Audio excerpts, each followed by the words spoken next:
If you are asked, what are the advantages? What is the benefit of RTI? What does RTI promote? RTI promotes, number one, transparency. RTI promotes accountability. And with the promotion of transparency, increased accountability, you will find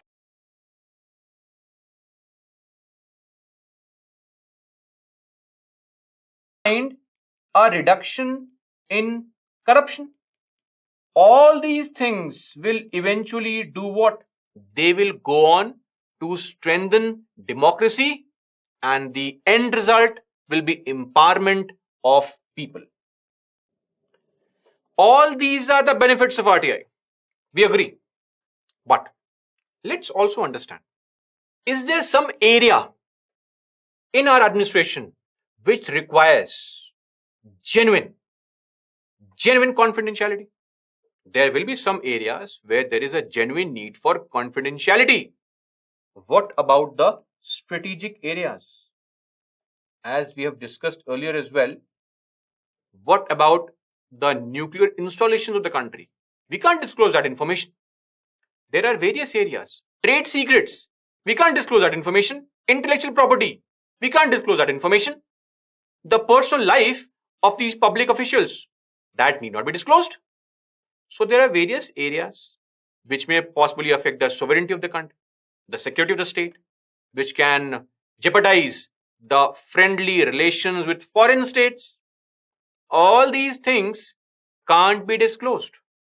So there is also a genuine need for confidentiality. Is it not? And also understand, if you bombard any department with requests for information on every and any request, whether that request relates to some important matter or not, you keep on bombarding the department with requests on daily basis. Now, obviously, the department will have to leave everything aside and go on and furnish information to you. Why? If they don't furnish information, then they can be penalized with an amount of 250 rupees per day, subject to a maximum of 25,000 rupees. So this is the fine that can be imposed on the PIO. So it becomes important. Now they leave all the work aside and they'll devote their time into providing information. Don't you think this will disproportionately divert the resources of the public authority, or would be detrimental to the safety or preservation of the records? So there is in fact a provision which supports the idea that we can't compromise on the efficiency of the government. Our task is to, yes, provide information, but you can't simply bombard us with information and we'll leave everything aside and we'll devote our time into providing information. So you also have to maintain the efficiency of the government. So efficiency of administration needs to be maintained. That is why there has to be a balance between these two things, wherein we have all the good things available: transparency, accountability, reduced corruption, empowerment of people, strengthening of democracy, to which there is also the genuine need for confidentiality plus maintaining the efficiency of administration. So for this, there is one section 7 subsection 9 which says that an information shall ordinarily be provided in the form in which it is sought, unless it would disproportionately divert the resources of the public authority, or would be detrimental to the safety or preservation of the record in question. So the concept of disproportionate diversion of resources, that has to always be kept in check, ensured that the efficiency is maintained. Now, with respect to genuine need for confidentiality, are there any exemptions under the RTI? Yes, there are. In fact, there's an entire section 8 of the RTI Act which talks about the exemptions. So let's see the exemptions one by one. Any information that you seek which can possibly affect the sovereignty and integrity of India, security of the country, strategic, scientific, economic interests, relations with foreign state, or lead to incitement of an offense will be denied. Or any information causing contempt of court or breach of the parliamentary privilege given to the MPs, MLAs, MLCs will be denied. Or any third party information like commercial confidence, trade secrets, intellectual property, all these things can be denied. Now, a doctor and a patient, a bank and the customer, an advocate or a lawyer and a client, they have a relationship of trust. And if any public authority has some kind of information about a person which is based on fiduciary capacity, based on trust, that information can be denied. So if you ask a bank, please give me the bank account statement of a particular person, and that may be a public sector bank, they will deny this information because that information being held by them is in a fiduciary capacity as trust, right? Then information received in confidence from the foreign government, this can also be denied. Apart from it, any information which would endanger the life or physical safety of any person can be denied. Information which would impede the process of investigation, apprehension or prosecution of offenders. You can't simply file an RTI asking the police, "Sir, tell us, where have you, what all investigation or what all evidences have you found? Where has the investigation reached? Please show us all the evidences that you have collected." This can't be sought under RTI. Then all the cabinet papers, administrative documents, etc. cannot be sought if the final decision is yet to be made. After the final decision is made and has been printed, has been notified to public, you can seek the information on the memos and everything, every advice, every opinion that all the IAS officers gave. But it is subject to the fact that the final notification has been published. Then, information which relates to personal capacity, personal information which has no relationship to any public activity cannot be sought. You can't seek this information. I mean, there is no need for you to know what the Prime Minister eats for dinner. Where did Rahul Gandhi go on a visit last year? This information is personal information, has no relationship to the public activity or interest and cannot be sought. Then, information can be denied if it would involve the infringement of copyright. Now, coming to a very interesting law in our country. Now, while you were studying the oaths and affirmations in your polity classes, you must have come across Schedule 3 of the Indian Constitution. Under Schedule 3 are the oaths and affirmations. Every minister has to take an oath of office as well as an oath of secrecy. What is this oath of secrecy? In our country, there is a law called the Official Secrets Act 1923. This is the primary law which prevents espionage activities and also empowers the authorities to punish a person for leaking out official secrets with an imprisonment of 3 to 14 years. Now, ideally, anything and everything which is protected by the OSA, the Official Secrets Act, will not be disclosed to public.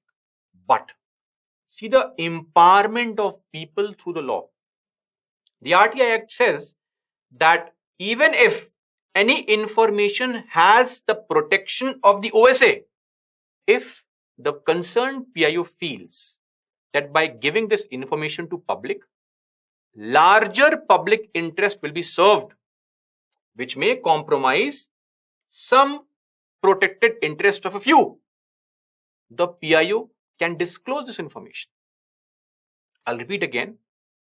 If there is any information which is otherwise protected by the OSA, the Official Secrets Act, this information can be disclosed if, in the opinion of the PIO, the harm is outweighed by the public interest. The disclosure of information, if it has a lot of pros, the pros outweigh the cons, then even if the information compromises OSA, the PIO can disclose the information. The RTI Act has been given a precedence over the OSA. Such is the empowerment of the people through the RTI Act. Now, what is of key importance here? Apart from this, Section 8, which contains a list of exemptions, there is also a Section 24. This Section 24 says that there will be certain intelligence and security organizations which will be specified in the second schedule of this act. Now, when you want to seek information against these intelligence and security organizations, you can't file an RTI. But if you want information on allegations of human rights violation or allegations of corruption, then the sequence gets reversed. What you'll do first is, you'll go to the CIC and you will request the CIC that, sir, I need information on some allegation of corruption against this body, let's say CBI. The CIC will allow you, give you an order, direct the concerned body to provide you with information, and armed with the order, now you go to the body and show them the order which you have been given by the CIC, and then the concerned body will have to provide information. Normally what happens is, you firstly go to the concerned body, the public authority, you file a request. In case of denial, you go to the CIC or the SIC. Here, the sequence is reversed. You first have to go to the CIC, get the permission, take the order and present the order to the concerned authority, and only then, but limited to allegations of corruption or human rights violation, you can seek information against certain bodies which are mentioned in Schedule 2 of this Act as per Section 24, which are called intelligence and security organizations. Now, currently, this list has 25 bodies. Originally, it only had 18 bodies, and the time limit also is slightly more. It is 45 days. And if the central government wants to increase the number of bodies which would be exempted, it can do so through an order. There is no need to pass a law. There is no need to modify the act. You can simply issue an order and amend the second schedule of this particular act. It is very easy for the government to add bodies which can be exempted from disclosing information on other grounds except allegations of corruption and allegations of human rights violation. And the time frame is also 45 days. So let's see the bodies which are mentioned in the second schedule. Bodies like IB, Intelligence Bureau, RAW, DRI, Central Economic Intelligence Bureau, Directorate of Enforcement, NCB, ARC, SPF, BSF, CRPF, ITBP, CISF, NSG, Assam Rifles, Special Service Bureau, it's now called the Sashastra Seema Bal, the name has been changed, Special Branch, the Crime Branch. All these 18 bodies were originally exempted from RTI.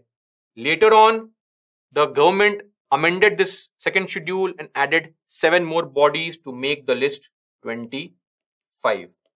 bodies like SPG, DRDO, even CBI and NIA. Interestingly, if you observe, the section 24 says that they should be intelligence organizations. They should be security organizations. But is CBI an intelligence body? No. CBI, the name says, is an investigating body. NIA, investigating body. The Central Bureau of Investigation. Investigation takes place after the crime has been committed. Intelligence is a pre-occurrence activity. Before the crime has been committed, we gather intelligence to prevent crime. That is understandable. But why would you give this protection to an investigating body? We already have provisions for protection in matters of investigation under Section 8. You can't seek information on matters where investigation is pending. There was absolutely no need for adding these bodies. But the UPA government did go through and modify the second schedule and added these bodies. It's a very classic example of abuse of the second schedule. Anyway, so this is all that you have to know as far as the RTI Act is concerned. Now let's come to the impact of the RTI Act. When I say impact, I mean the advantages of the RTI Act. First things first, it has transformed into a grievance redressal tool, meaning people, whatever grievance, whatever issues and concerns they have with respect to non-performance of the functions of any official, they can file a request for information, get the information, and then armed with the information can move to the court, direct, or rather seek the court to direct the concerned official to perform the duties. Number one. Number two, this RTI Act has also exposed, or rather helped in exposing various scams. Various allegations of corruption have come to light.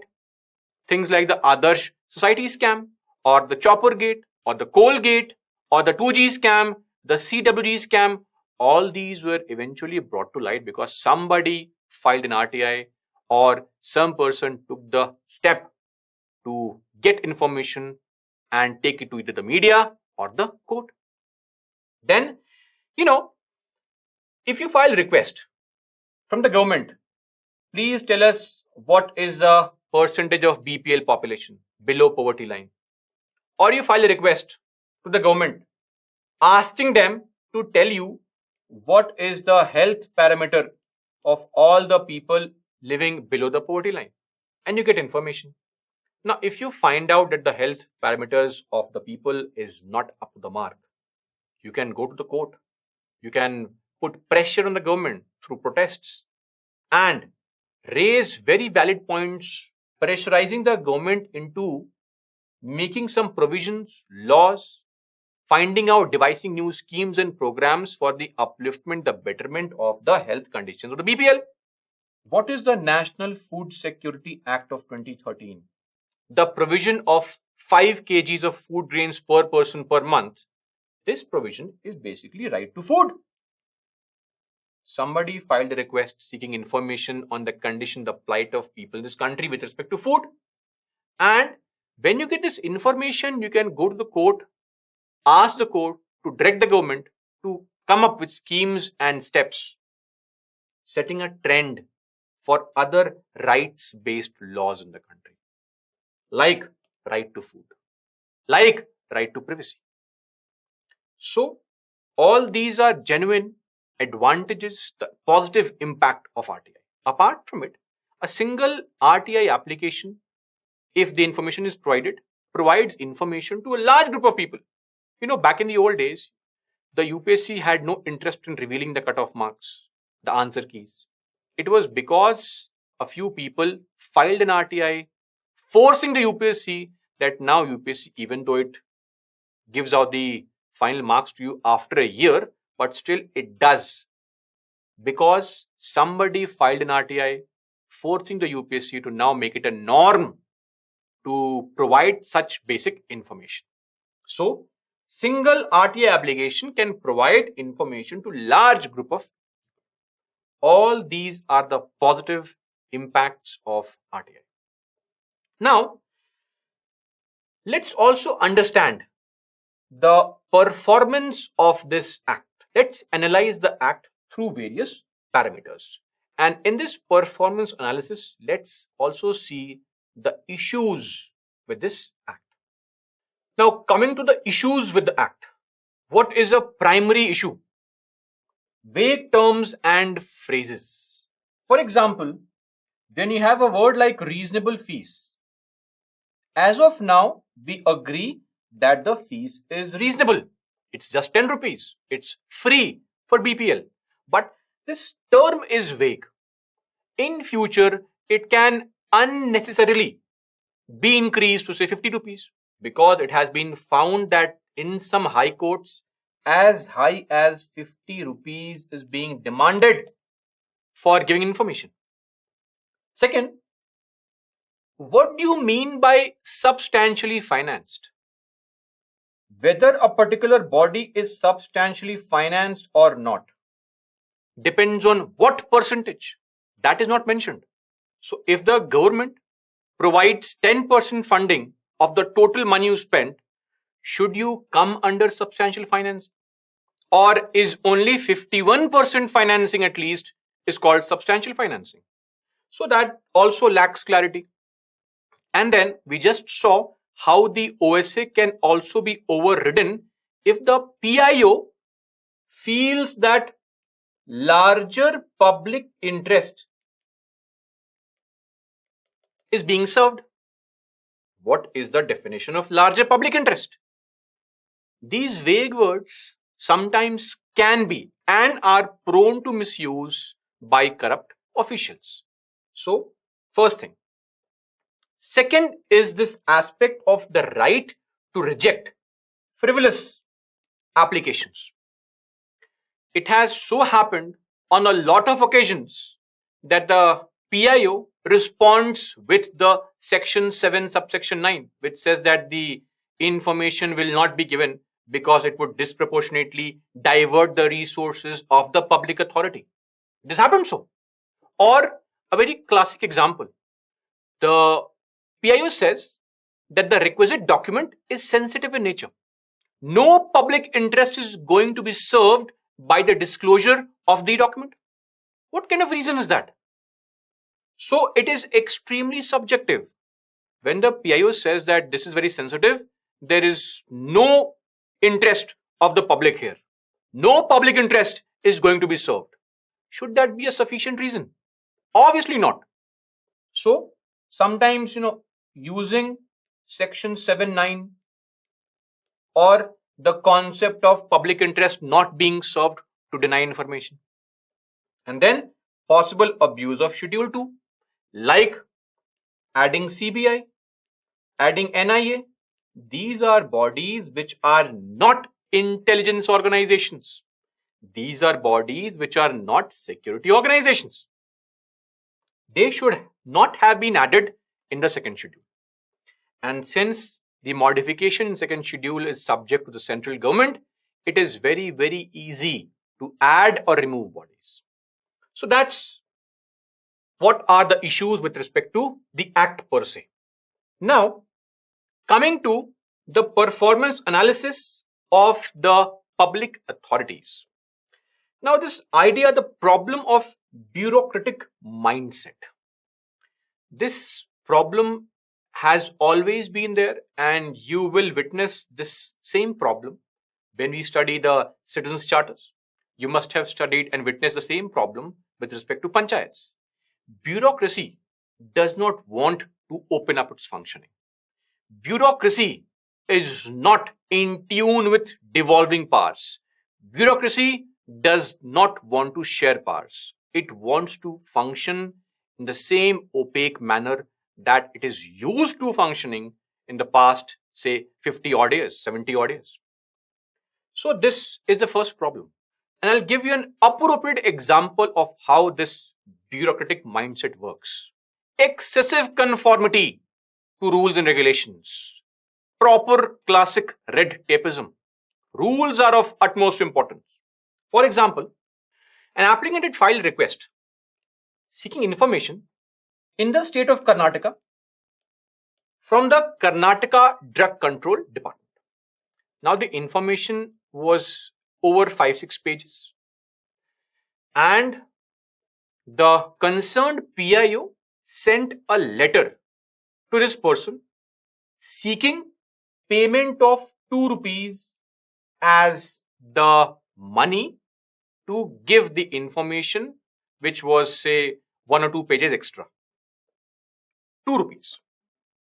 Then the concerned applicant received the letter, sent 2 rupees via postage stamp, and finally, after the receipt of 2 rupees, the information was sent to the applicant through the next application. Imagine the situation here. The concerned PIO wasted at least 25-30 rupees 2 times to provide information and to obtain how much amount? 2 rupees. The PIO could have very well sent the letter with the information the very first time and could have said, kindly send 2 rupees postage stamp.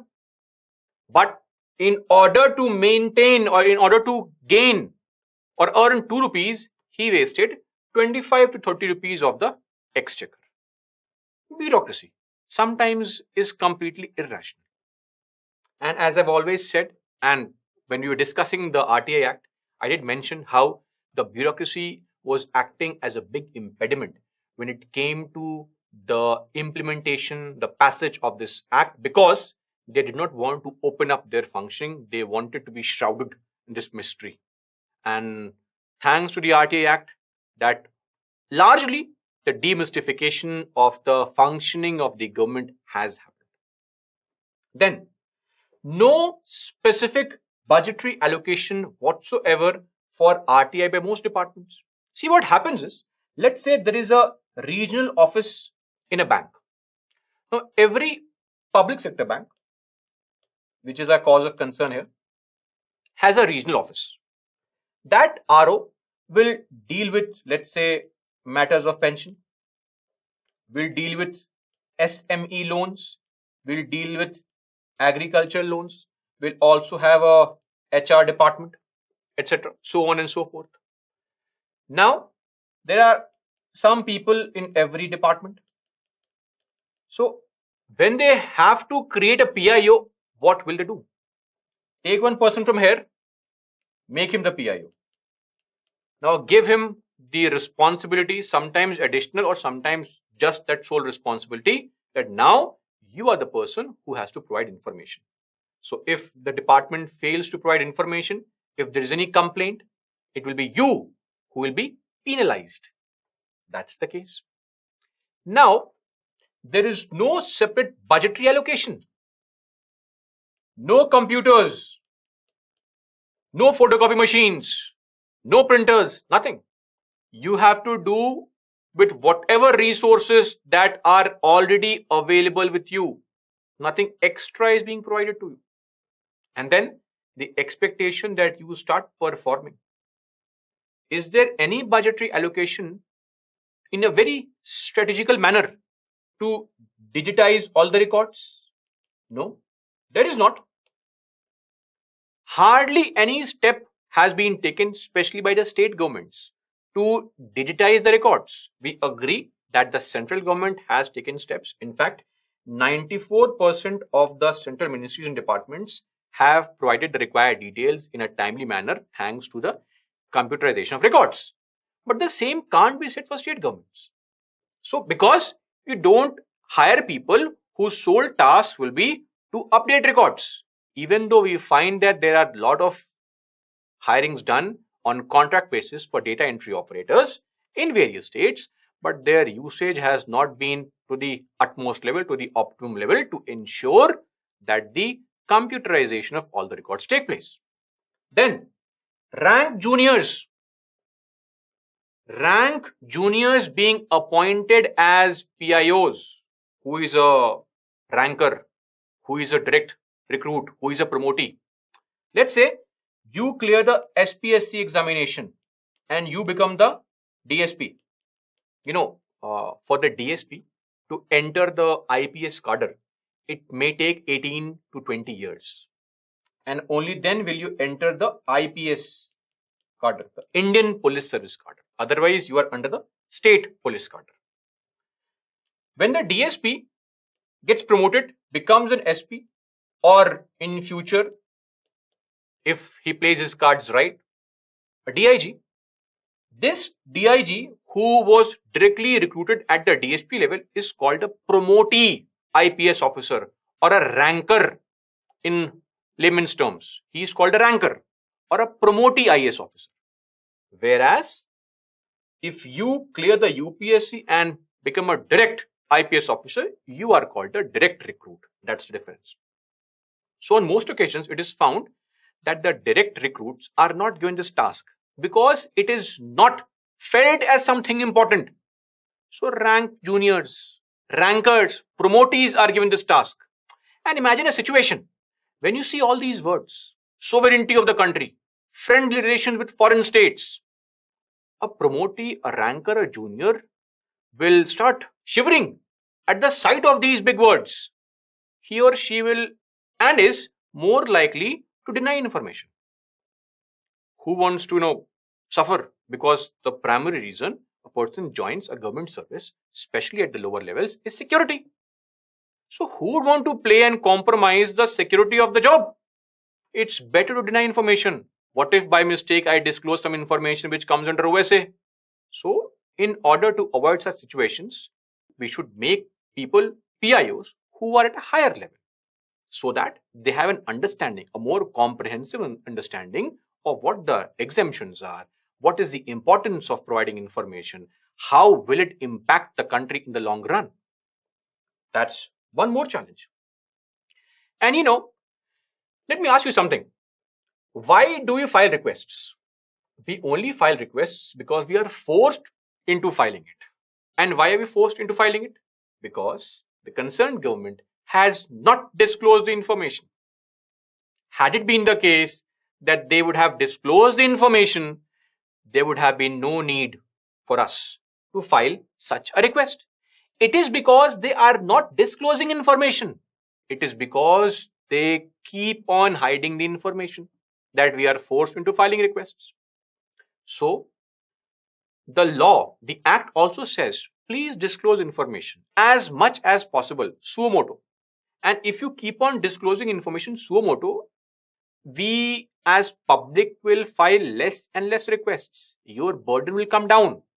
But maybe this is something that is beyond the comprehension of the public authorities. They feel, let's disclose information only when forced to do so. So, suo motu disclosures on its own has been poor. Then, when you are making any person like this a PIO, this person is subject to punishments, penalties, that risk. Is he or she being given any additional incentive? No.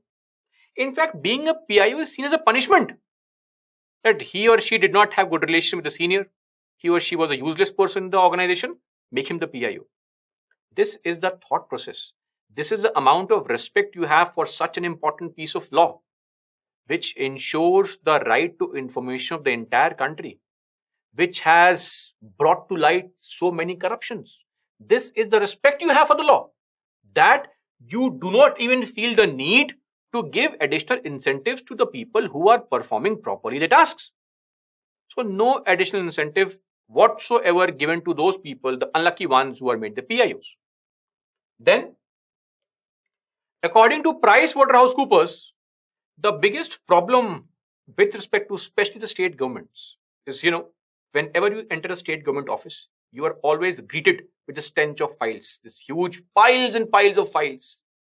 And then if a request or the application is filed seeking some information, the concerned PIO has to now enter into that cave and den of files. And if he has asthma, there is 100% guarantee, full probability that this person will come out coughing and sneezing and will take a leave for 5 days. That's the plight of the state governments. So, record management has been very poor.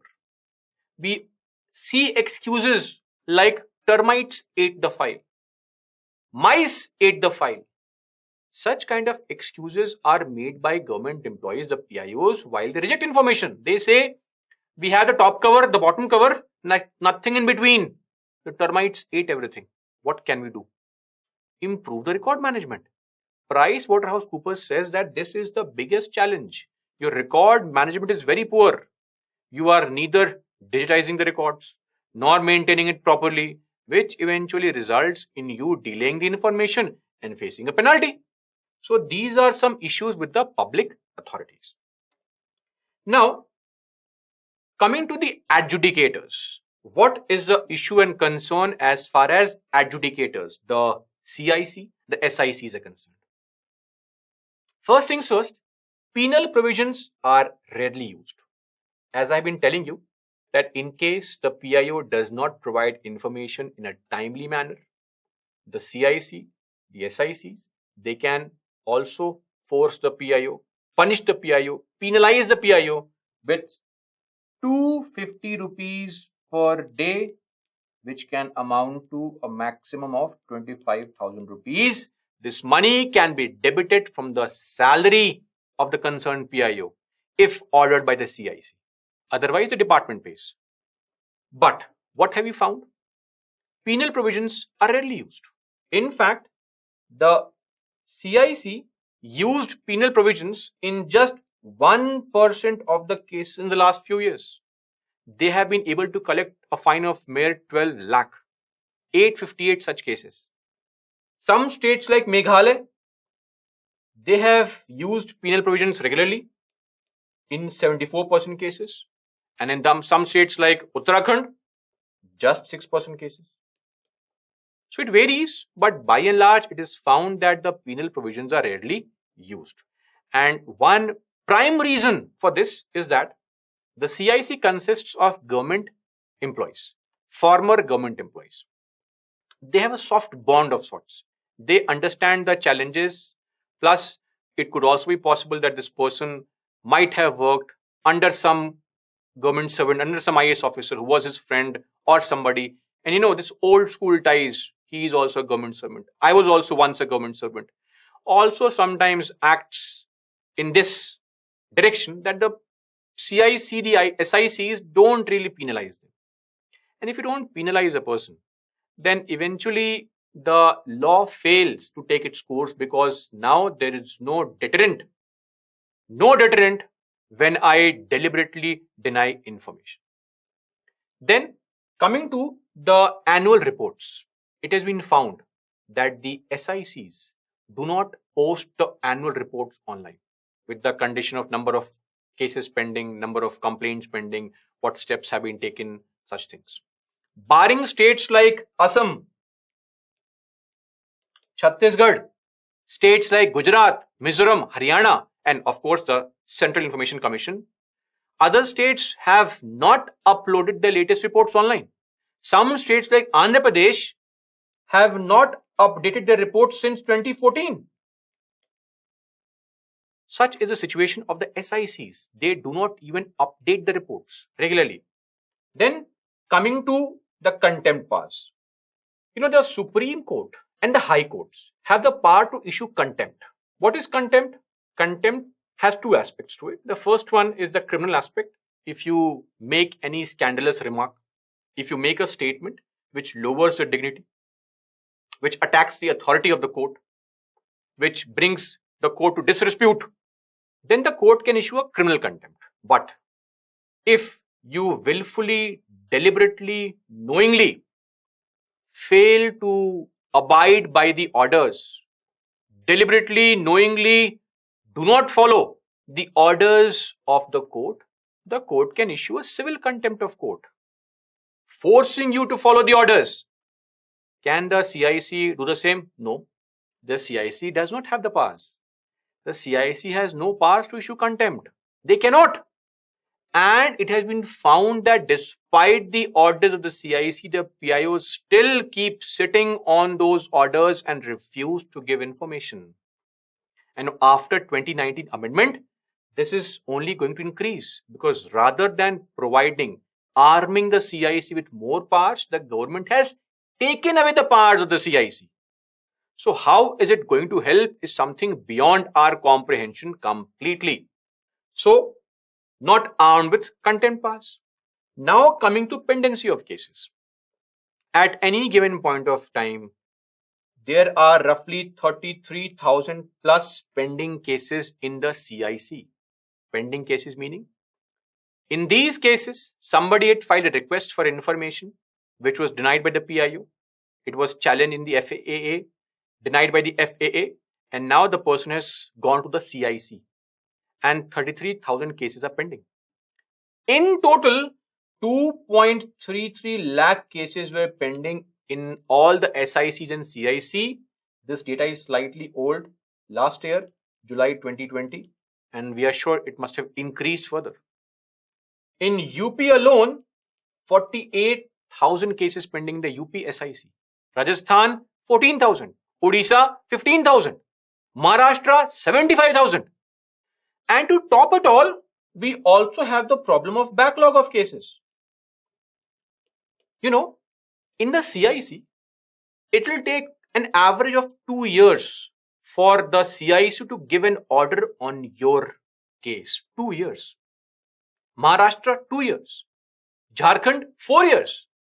In Odisha, it will take more than 8 years for the Odisha SIC to finally give an order on your case. After 8 years, is there any relevance of the information? What if the relevance is lost? In 2019, in the month of February, Supreme Court had said that RTI does not just mean providing information in a timely manner, or else what is the purpose of the RTI Act? And just a few months back, on the 17th of August 2021, Supreme Court had asked the states to file a status report on the vacancy and the pendency in the SICs. Maharashtra said that 4 seats out of 8 are vacant and there are 75,000 cases pending. Telangana and Nagaland had no CIC since 2020. Kerala has just 1 CIC, the chief, plus 5 ICs. Karnataka has 3 seats empty. 25 to 30% states have no CIC. This is the limit of vacancies. At the central level, from 27th of August 2020 to 28th of October 2020, there was no chief in the CIC at the central level. No chief. This is not the first time. Bimal Chulka was the previous chief. He retired on 27th of August. For 2 months, the government had no chief. And then Yashwardhan Kumar Sinha, the current CIC chief, was appointed. This is the 5th time in the last 6 years that our premier body to force the public officials to provide information has been headless. So these are the issues with the adjudicators. Now, one more thing I'd like to add is a very, very serious issue with respect to citizens. As citizens, it's also our duty, our responsibility to uphold the importance, the respect for the RTI Act. But we are found to be lacking completely and comprehensively. First things first, it has been found that now a lot of people file RTIs to get information and they don't use this information to expose the wrongdoings. No, they don't go to the court or the media. What they do is send a letter to the concerned bureaucrat. Let's see, I have information against you. Blackmail, extracting money. So this behavior of certain activists, if they should be called an activist, is a different question. So such behavior of these people has brought a lot of bad rap to the RTI. Now the bureaucracy is becoming more and more strictly against the RTI because they feel it is being used to blackmail the officials. That's there. Apart from it, people also do not really understand the concept of RTI. They feel ask for any information, send any request. Our first primary motive purpose should be to go to the website, log in there, search on the website, find out whether the information is given suo motu or not. On a lot of occasions, the PIOs respond through a link. They say, please find the information in the above link, meaning the information was already there in the public domain. We have actually wasted the time of the government official by filing a request. In that meantime, somebody else who may have a very important, pertinent matter to get the information on, his or her request is pending. This is the example of shallow awareness. People keep on filing RTIs without any intention and purpose, without any interest in ever using that information for anything else. This is one of the biggest challenges. And apart from it, one issue that RTI activists have been facing is, since 2005, the year the law was passed, till March 2020, 91 people were killed. 91 RTI activists have been killed. 175 have been assaulted. 186 threats. 7 RTI activists have had to commit suicides. This is a plight of genuine RTI activists as well. That has to be taken into the account by the government, because this is extremely dangerous. A very, very dangerous precedent is being set. If somebody seeks information which may jeopardize my bureaucratic career, I'll have to settle scores. I'll have to put it down through a show of force. So these are the issues plaguing the RTI Act through the prism of the law itself, the public authorities, the adjudicators, as well as the citizens. Now let us also look into some recommendations on how to improve the RTI regime. But first up, some steps have already been taken to enhance the existing regime, like the digitization. At least the Central Information Commission has digitized itself. The reports of number of pending cases is updated on a daily basis. The site is updated. Information about the awareness camps, information with new notifications, information on various cases, information on any changes are updated on a regular basis. Secondly, now once you file an application, you immediately get an SMS or message of sorts on your mobile phone with respect to what is the current status of your application. So this also ensures the person, the applicant, a sense of peace of mind that yes, my application has been accepted. It is with the concerned PIO, and within a reasonable time, I will be getting the information. And as I said, the observation is that in 94% of the cases, the government officials do provide information on time, at least at the central level. That's all because of the proper digitization of records. So yes, some reforms have already been taken, but there is a lot which is left to be desired, which is left to be achieved. So let us now also understand the second ARC recommendations. What are the recommendations that the second ARC has made in its report in 2006 on the RTI Act? First things first, second ARC says that we have to repeal the Official Secrets Act 1923. Now, let me clear this at the very onset. The government has rejected this recommendation. It has said that the OSA is the only law that deals with espionage, wrongful possession, and communication of sensitive information, which is detrimental to the security of the state. So the government has completely rejected this recommendation. They say that OSA will remain, it will not go. Secondly, the second ARC also said that in this modern day and age, why should any government, any minister take the oath of secrecy? Every minister should be asked rather to take the oath of transparency, be more and more transparent when it comes to his or her functioning. This recommendation has also not been accepted and nothing is being done on it. Third is the periodic review of Schedule 2 of the RTI Act. All those bodies which have been added, if the government feels that there is no need for the concerned body to be a part of Schedule 2, that body may be removed. Like CBI, like NIA, these bodies may not really be intelligence and security organizations in a true sense. So there is absolutely no need for these bodies to be a part of Schedule 2. Then, classification of confidential documents. Now, in our country, documents are classified along 4 categories. The first category is top secret documents. What are these documents?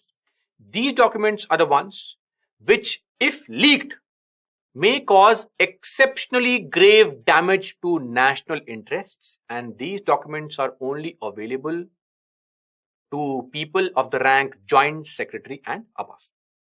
The second category is secret. The documents wherein serious damage to national interests can happen if leaked. These documents are available for view to undersecretaries and above. Then the confidential documents.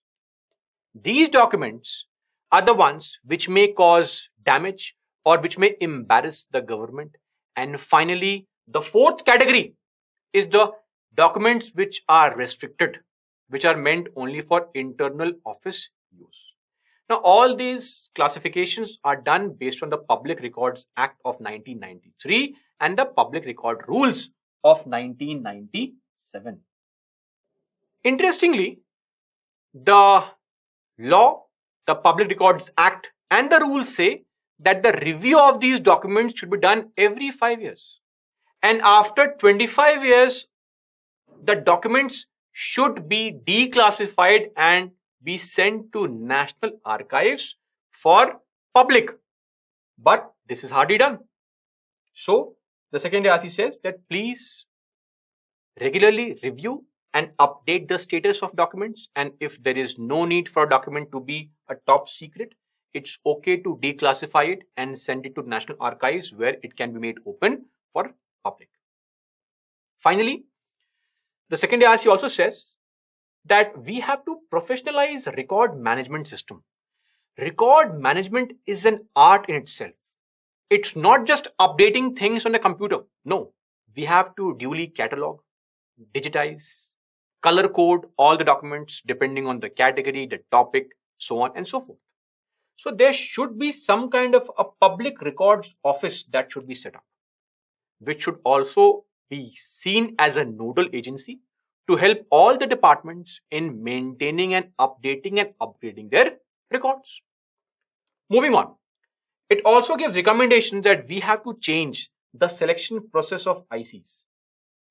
As of now, the information commissioners and the chiefs are appointed by the president, but based on the recommendation of a committee consisting of the Prime Minister, Leader of Opposition, and a cabinet minister. Now, this committee has a majority of the government. The second ARC says that remove this person, replace this person with a Supreme Court judge, a Chief Justice of India. You can also add a civil society representative as a part of this committee. Secondly, we have been witnessing that a lot of people who are a part of the information commissions are retired government servants. And this is a primary reason as to why they don't enforce penalties on the concerned PIOs. The second ARC says that we should also ensure that at least half the members should be from a non-civil services background, should be people who have not served under the government, at least 50% of them. Then, training for civil servants, not just PIOs, but for every civil servant, there should be a mandatory module on RTI, on the importance of RTI. Then, we have to set up multiple benches of CIC. It becomes slightly difficult for the people to approach the CIC. So, multiple benches along the lines of various high courts in their states have multiple benches. So, along the same lines, there should be multiple benches of the CIC set up across the country. Finally, they also say that not anybody should be made a PIO. If you make a rank junior, a ranker a PIO, he or she may not understand the importance of the concerned law. So, it is imperative that at least at the central level, a person of the rank deputy secretary or director should be made the PIO, not anyone below the rank. The hierarchy is secretary, additional secretary, joint, deputy, under, and then you have the Group B, gazetted officers, section officers, so on and so forth. So the second ARC says that at least a person of this rank should be made the PIO to ensure that he or she respects, understands the importance of the law. And finally, there should be a national committee set up to coordinate the working of all the information commissions of the country. They can come together, discuss their problems, shortcomings, challenges, and how to further strengthen the right to information regime in the country. So these are the recommendations that have been given by the second ARC. We can incorporate these recommendations while we're writing our answers on any improvement that is to be sought as far as RTI is concerned. Now, let us also understand two very important aspects with respect to RTIs. The first one is the political parties under RTI, and then we'll see the idea, the issue of judiciary under RTI.